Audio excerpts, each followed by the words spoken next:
Neste vídeo vamos te contar a história de terror O Violino do Enforcado, então já se inscreve no canal para não perder nenhuma história de terror. Karl Aphtys passou 6 anos mergulhado no método do contraponto. Estudou Haydn, Gluck, Mozart, Beethoven, Rossini. Gozou de uma saúde florescente e de uma fortuna honesta, que lhe permitiu seguir a sua vocação artística. Em síntese, dispunha de tudo o que é preciso para compor uma grandiosa e bela música, salvo o essencial, a inspiração. Todos os dias, cheio de nobre ardor, ele levava para seu digno mestre Albertus Kilian longas partituras muito ricas em harmonia, mas cada frase pertencia a Pierre, a Jacques, a Christophe. Mestre Albertus, sentado em sua grande poltrona, com os pés repousados sobre os trasfogueiros, o cotovelo metido na quina da mesa, enquanto fumava seu cachimbo, começou a sublinhar, uma após a outra, as singulares descobertas de seu pupilo. Karl chorou de ódio, enfureceu-se, contestou. Mas o velho mestre abriu silenciosamente um de seus inúmeros cadernos, e com um dedo sobre a passagem, disse-lhe: "Olhe, meu rapaz." Então Karl abaixou a cabeça e se desesperou com o futuro. Mas, numa bela manhã, quando apresentou, em seu próprio nome, ao mestre Albertus, uma fantasia de Bacherini variada por Viotti, o homem, que, até então, se conservara impassível, se irritou. "Karl", gritou o professor, "você acha mesmo que eu sou um nécio? Você acha que não percebi o seu indigno furto? Isso é demais! Deveras." E, vendo-o consternado com sua apóstrofe, disse: "Ouça. Estou disposto a admitir que a memória o enganou, que toma as próprias reminiscências como algo original. Mas você, definitivamente, está engordando demais. Bebe vinho em demasia. São cálices em excesso. Isto é o que obsta os caminhos de sua inteligência. Você precisa perder peso." "Perder peso?" "Sim. Ou desista da música. Conhecimentos teóricos não lhe faltam, mas lhe faltam as ideias. E isto é bem simples. Se você passasse a vida revestindo as cordas do seu violino com uma camada de graxa, como elas poderiam vibrar?" Estas palavras do mestre Albertus foram um raio de luz para Aphtys. "Por um imperativo ético", exclamou Aphtys, "não hei de me esquivar de qualquer sacrifício. Como é a matéria que oprime minha alma, emagrecerei." Seu semblante, neste momento, expressava tanto heroísmo que mestre Albertus ficou realmente tocado. Abraçou seu querido aluno e desejou-lhe boa sorte.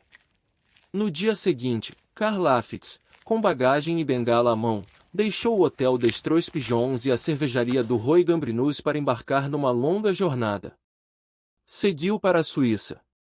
Infelizmente, depois de 6 semanas, malgrado a sua gordura tivesse diminuído sensivelmente, a inspiração não o revisitou. "É possível ser mais infeliz do que eu?" disse Karl a si mesmo.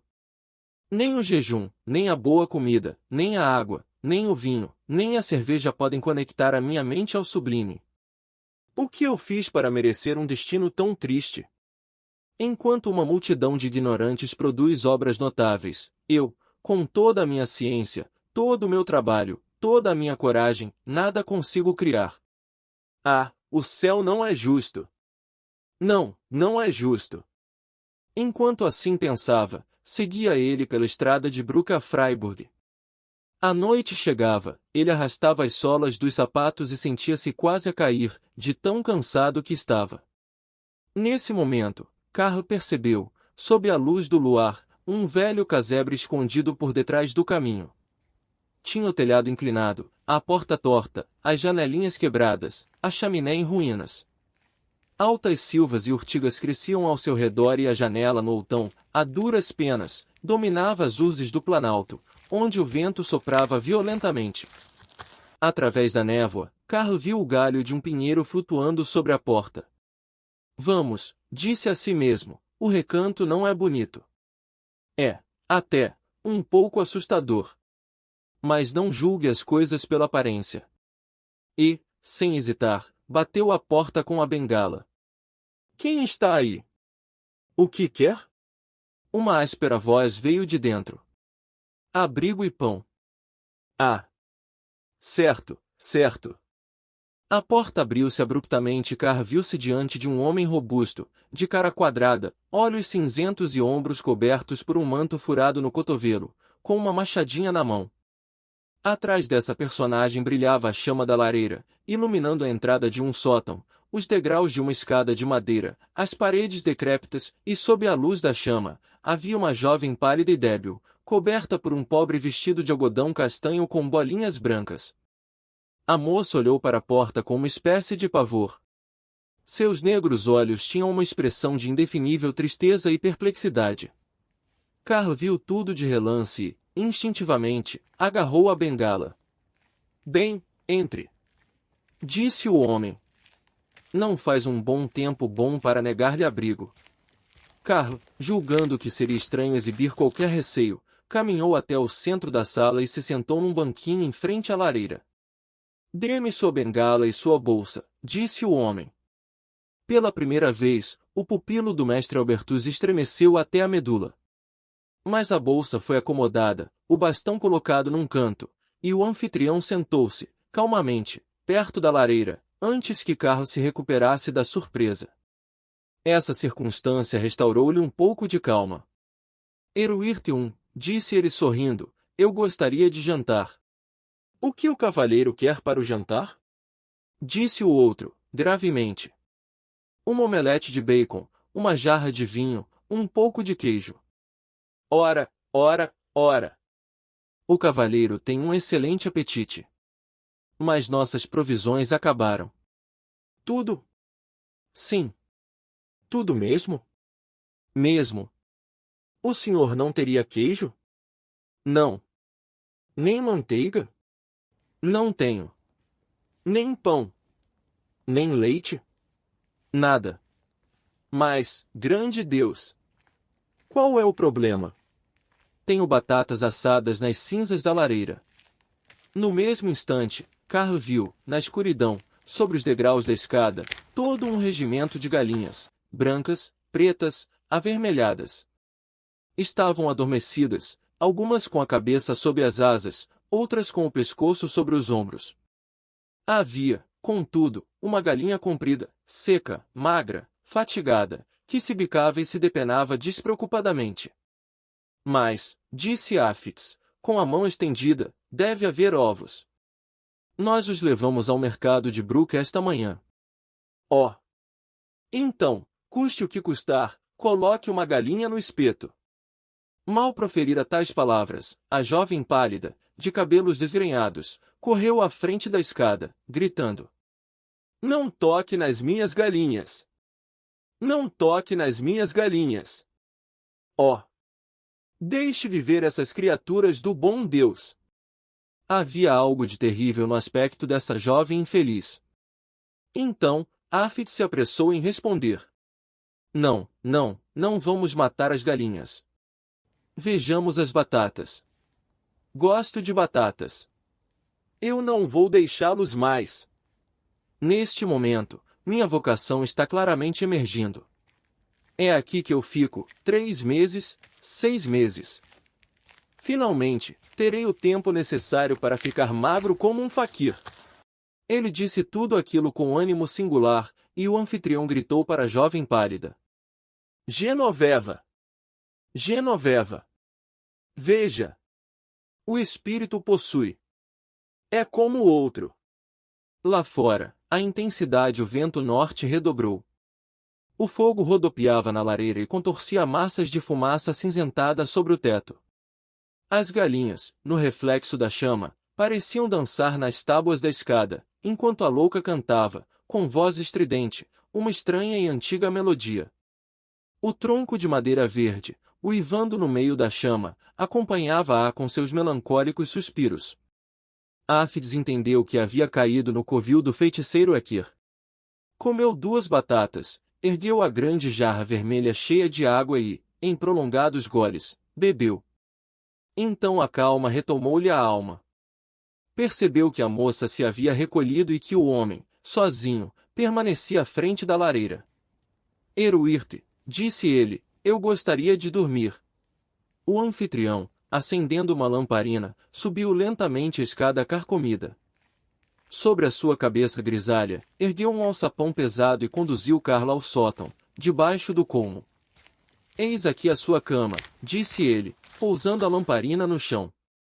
Durma bem, acima de tudo, cuidado com o fogo.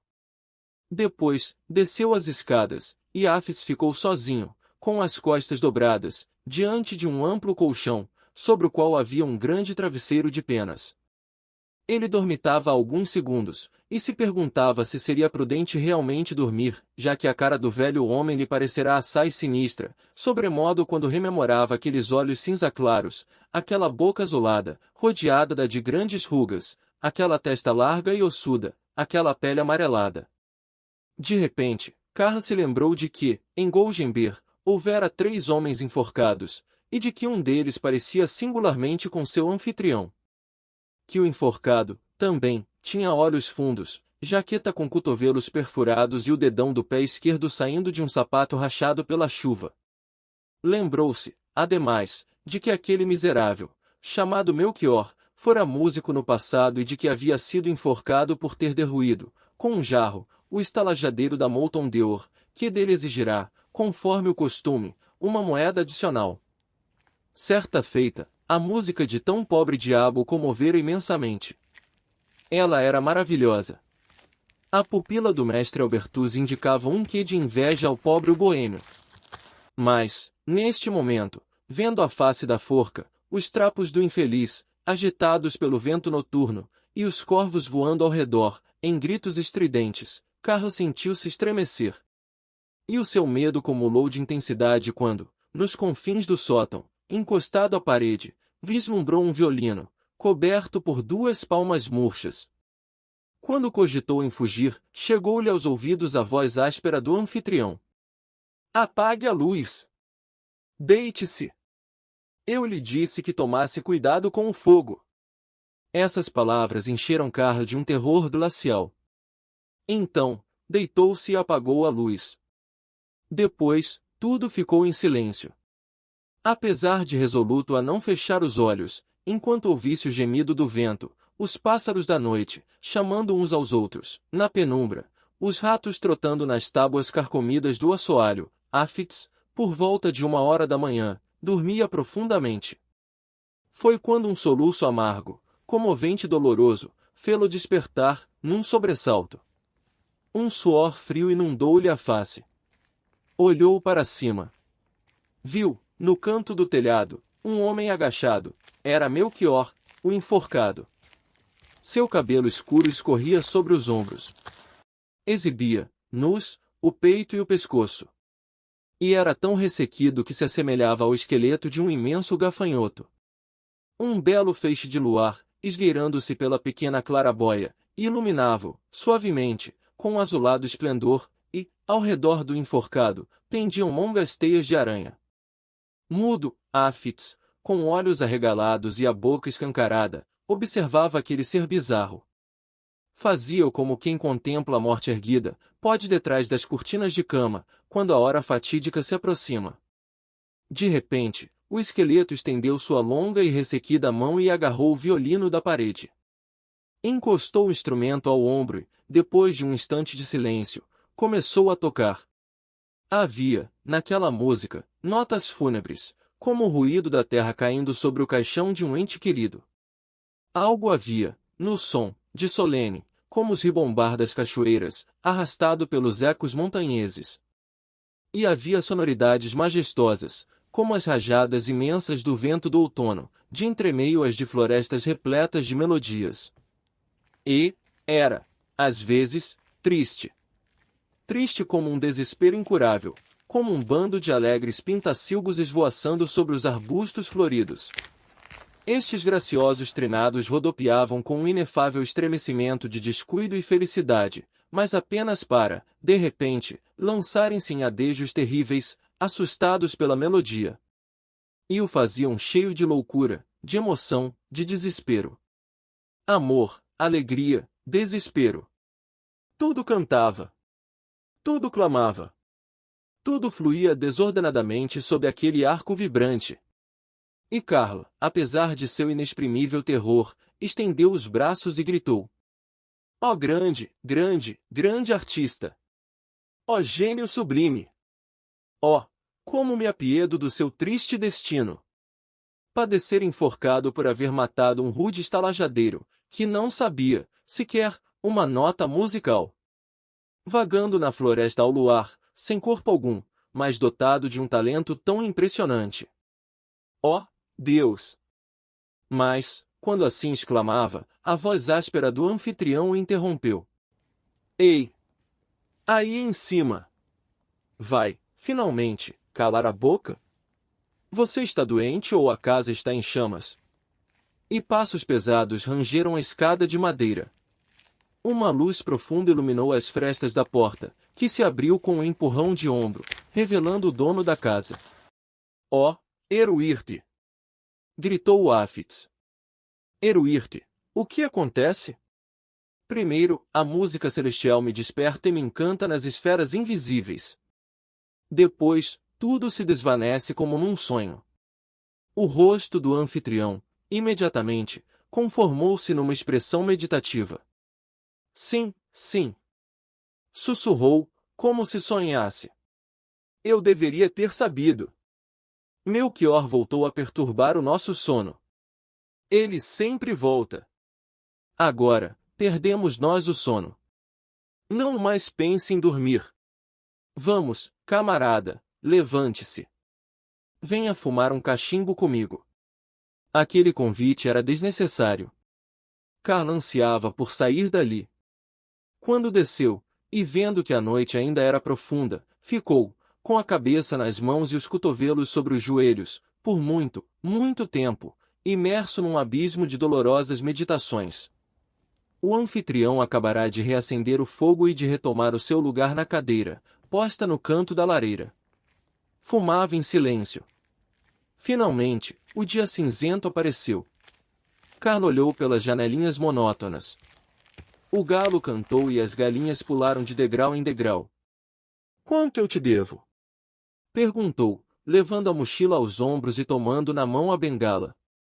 Você nos deve uma oração na capela da abadia de Saint Blaise, disse o homem, com uma estranha entonação. Uma oração pela alma de meu filho Melchior, o enforcado. E outra por sua noiva Genoveva, a louca. Isso é tudo? Isso é tudo. Então adeus. Não me esquecerei de seu pedido. De fato, a primeira coisa que Carl fez, ao chegar a Friburgo, foi rezar a Deus pelo pobre boêmio e por aquela a quem ele amara. Depois, foi à casa de mestre Quilion, o anfitrião do Grape, espalhou o papel de pauta musical sobre a mesa, e, tendo trazido uma garrafa de Riquevi, escreveu no topo da primeira página, o violino do enforcado. Compôs, de chofre, a sua primeira partitura verdadeiramente original.